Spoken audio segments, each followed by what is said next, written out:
अगर आपका सीजीपीए कम है फिर भी आप स्कॉलरशिप हासिल करना चाहते हैं तो उसकी 11th टिप जो है वो स्टेटमेंट ऑफ पर्पस से मुतल्लिक है कि जिस वक्त आप स्टेटमेंट ऑफ पर्पस लिखें तो उसमें इस तरह लिखें कि आप ज़िंदगी में आने वाले तमाम चैलेंजेस के बारे में बताएं।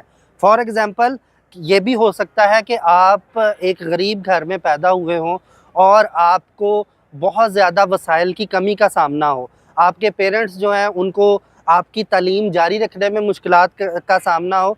तो ऐसी सूरत में आपको उन चैलेंजेस के बारे में लिखना है और उन चैलेंजेस से आप ओवरकम किस तरह कर सके हैं और या उन चैलेंजेस का आपने सामना कैसे किया है, तो उनके बारे में भी लिखें।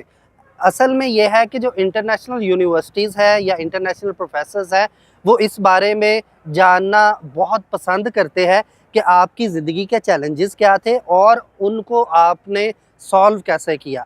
असल में जो इन चैलेंजेस का सामना कर लेता है वो उसमें वो लीडरशिप क्वालिटीज़ होती हैं और उसकी पर्सनैलिटी इतनी ग्रूम हो चुकी होती है कि वो आसानी से स्कॉलरशिप हासिल कर सकता है।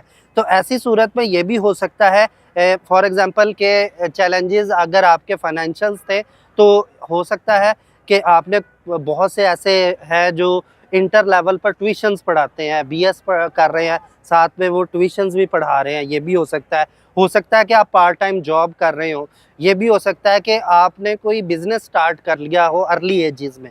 ये जितनी भी पॉसिबिलिटीज़ है वो लिखें।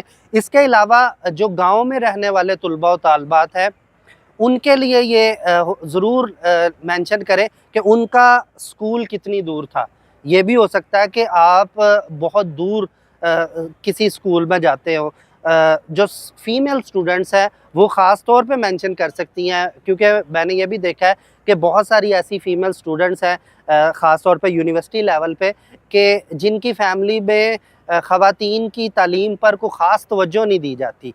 तो ऐसे चैलेंजेस का अगर आपको सामना है तो स्टेटमेंट ऑफ पर्पसेस में उसके स्टार्ट में पहले पैराग्राफ, दूसरे या इवन तीसरे पैराग्राफ में आप ये ज़रूर मेंशन करें।